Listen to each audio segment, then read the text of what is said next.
नमस्कार दोस्तों, स्वागत है आपका न्यूज वाले में। मैं रोशनी आज आपके लिए लेकर आई हूँ 10 मिनट में देश और दुनिया की 50 बड़ी खबरें जिन पर बनी रहेंगी आज सबकी नजरें।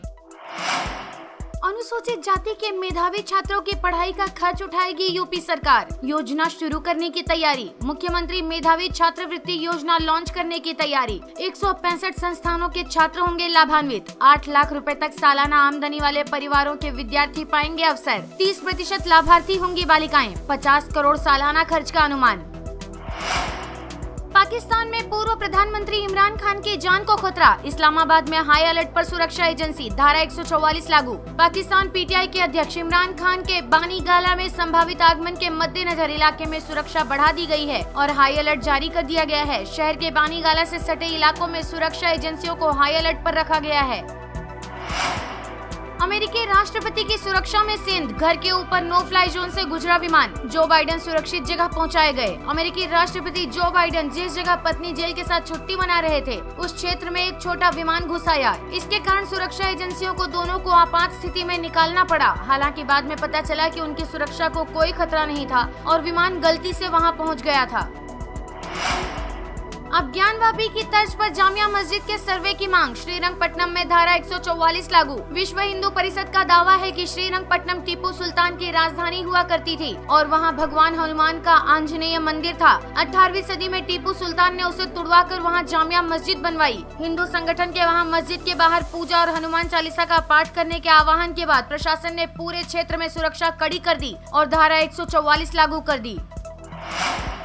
कानपुर वायलेंस, साजिशकर्ताओं का पीएफआई से कनेक्शन। 4 संस्थाओं के दस्तावेज मिले। व्हाट्सएप चैट से सामने आई जानकारियां। कानपुर में विरोध प्रदर्शन के नाम पर हुए बवाल के मामले में बड़ा खुलासा हुआ है। पीएफआई से संबंधित 4 संस्थाओं के तमाम दस्तावेज बवाल के साजिशकर्ता हयात जफर हाशमी के पास से बरामद हुए हैं।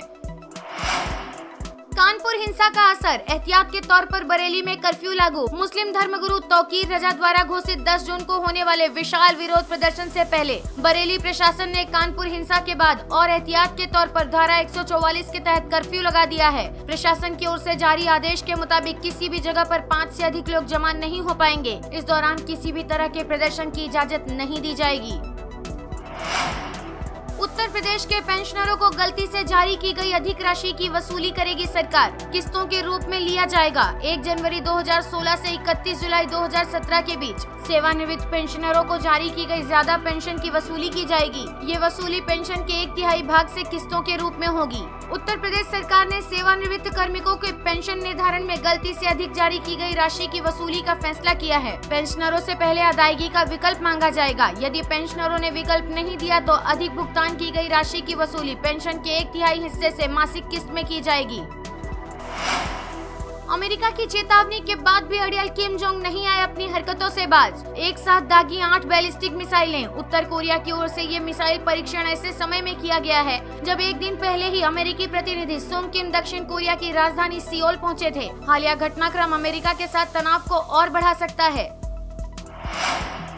व्हाट्सएप पर अब सुरक्षा होगी और मजबूत। लॉगिन के लिए होगा double verification double verification code के साथ लॉगिन प्रोसेस को मजबूत करना चाहता है जिससे अकाउंट समेत पर्सनल डिटेल के दुरुपयोग को रोका जा सके। ये नया फीचर एंड्रॉइड और iOS दोनों यूजर्स के लिए उपलब्ध होगा। WhatsApp double verification login process का उपयोग करने वाला पहला इंस्टेंट मैसेजिंग ऐप होगा। व्हाट्सएप यूजर्स के लिए अंडू का ऑप्शन लेकर आ रहा है। ये यूजर्स को गलती से भेजे गए मैसेज को हटाने का विकल्प देगा। व्हाट्सएप पर जल्द ही अंडू का बटन स्क्रीन के निचले सिरे की ओर पॉपअप होगा। रिपोर्ट के मुताबिक जब एक user delete for me option पर टैप करेगा तो व्हाट्सएप में नीचे की तरफ अंडू का विकल्प आएगा। ये फीचर उसी तरह काम करेगा जैसे जीमेल पर काम करता है। जियो ने दिया ग्राहकों को तगड़ा झटका। जियो फोन के मौजूदा यूजर्स के लिए एक प्लान 749 रुपए का आता था। इस प्लान में यूजर्स को 1 साल तक वॉइस कॉलिंग और 24 GB डेटा तक डेटा मिलता था। हालांकि प्लान में ये बेनिफिट्स अब भी हैं, लेकिन कंपनी ने इस प्लान की कीमत में अचानक 150 रुपए का इजाफा कर दिया है। अब इन बेनिफिट्स का फायदा उठाने के लिए 899 रुपए का भुगतान करना पड़ेगा। कंपनी की ओर से ये प्लान केवल कंपनी का फोन इस्तेमाल करने वालों के लिए ही है। चार धाम यात्रा में एक महीने में 14 लाख श्रद्धालु पहुँचे, पैदल यात्रियों से पहली बार लगा जाम। सरकार बोली बिना बुकिंग यात्रा करने से बचें। चार धाम यात्रा में इस बार श्रद्धालुओं के पिछले सभी रिकॉर्ड टूटने वाले हैं। एक महीने में ही 14 लाख से ज्यादा श्रद्धालु पहुंच चुके हैं। 7 महीने चलने वाली इस यात्रा में 34 लाख श्रद्धालुओं का रिकॉर्ड है, जो 2019 में बना था। पहली बार केदारनाथ धाम के रास्ते में पैदल चलने वाले यात्रियों का भी जाम लग रहा है। बद्रीनाथ, केदारनाथ, गंगोत्री और यमुनोत्री धाम की यात्रा के रजिस्ट्रेशन के लिए जद्दोजहद करनी पड़ रही है। वहीं कई लोगों को धामों पर ठहरने के लिए होटल या होम स्टे में बुकिंग तक नहीं मिल रही है। रेलवे में निकली बम्पर वैकेंसी, 10वीं पास उम्मीदवार 30 जून तक कर सकते हैं आवेदन, बिना एग्जाम होगा सिलेक्शन। भारतीय रेलवे में नौकरी की तैयारी कर रहे युवाओं के लिए अच्छी खबर है। रेलवे ने अप्रेंटिस के कुल 5,636 पदों पर बम्पर भर्ती निकाली है, जिसके लिए 24 साल तक की उम्र के 10वीं पास उम्मीदवार रेलवे की ऑफिशियल वेबसाइट पर जाकर 30 जून तक ऑनलाइन आवेदन कर सकते हैं। रेलवे द्वारा निकाली गई बम्पर भर्ती में उम्मीदवारों का सिलेक्शन बिना परीक्षा के सीधे 10वीं के नंबर के आधार पर किया जाएगा। मूसेवाला हत्याकांड की सीबीआई जांच संभव, गृह मंत्री शाह का माता पिता को भरोसा। पंजाब सरकार सिफारिश करे तो केंद्र तैयार। केंद्रीय गृह मंत्री अमित शाह ने कहा कि लॉ एंड ऑर्डर राज्य सरकार का विषय है। अगर पंजाब सरकार सिफारिश करे तो केंद्र सीबीआई जांच के लिए तैयार है। बाकू शूटिंग वर्ल्ड कप में भारतीय शूटर्स का कमाल, स्वप्निल की मेडल हैट्रिक। भारत ने डबल गोल्ड सहित जीते 5 मेडल। स्पर्धा के आखिरी दिन भारतीय खिलाड़ियों ने गोल्ड मेडल जीता है। अब सड़क पर पालतू कुत्तों को टहलाना पड़ेगा महंगा, मालिक पर की जाएगी कार्रवाई। उत्तर प्रदेश के प्रयागराज में नगर निगम ने पालतू जानवरों को लेकर एक आदेश जारी किया है। इसमें कहा गया है कि अगर पालतू कुत्तों को टहलाते समय गंदगी हुई तो मालिक से जुर्माना वसूला जाएगा। बता दें कि मुख्यमंत्री योगी आदित्यनाथ ने इस संबंध में आदेश जारी किया है।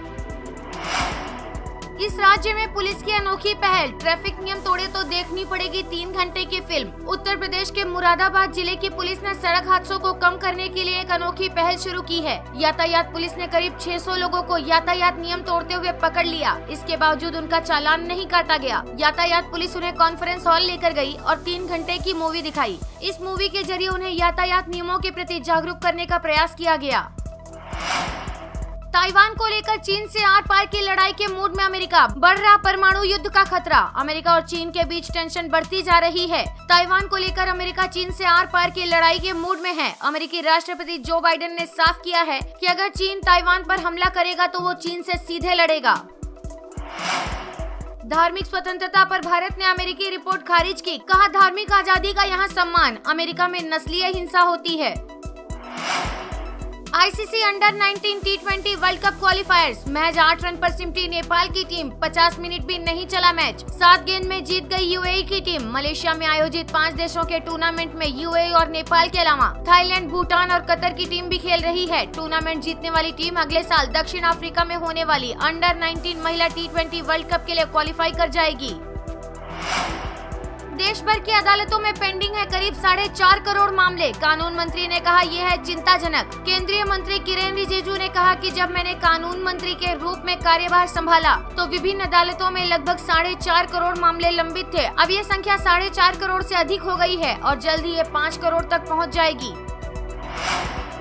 लोन की ईएमआई हो सकती है महंगी, अगले हफ्ते होने वाली समीक्षा बैठक में बड़े फैसले लेगा आरबीआई। बताया जा रहा है कि टमाटर की कीमतों की वजह से मई में फिर से महंगाई बढ़ी है। मुख्य महंगाई दर 7.1% पर पहुंच गई है। ऐसे में आरबीआई का ब्याज दर बढ़ाना लगभग तय ही है। वीडियो पसंद आया हो तो लाइक, शेयर और सब्सक्राइब करना ना भूलें।